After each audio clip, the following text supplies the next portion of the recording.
Hi, I'm David Munson. All my friends think I'm crazy, but we bought a new machine. It's a 5,500-pound Hardinge precision lathe built in 1986.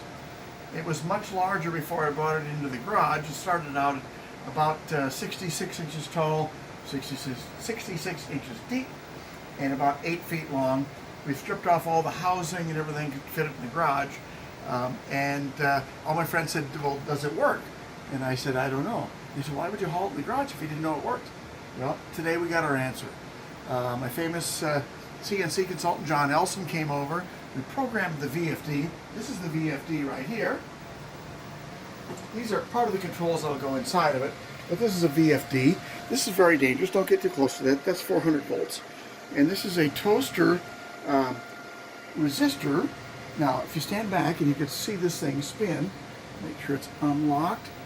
Okay, so here we go. Oh, we got to push run. There we go.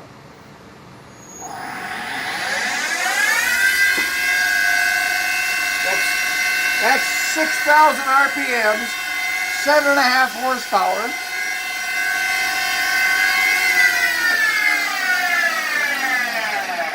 And what we're going to end up making is an LED light bulb that looks like that. That's why it's this long.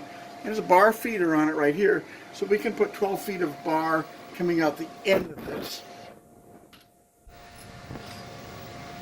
And that's the kind of bar we're going to be using with a hole in it, I think.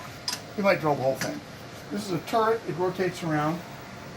This right here is a resistor that when you shut it off, it cooks the heat back into the toaster oven so it can stop without breaking the breaker. But yeah, you have to admit, this is pretty impressive.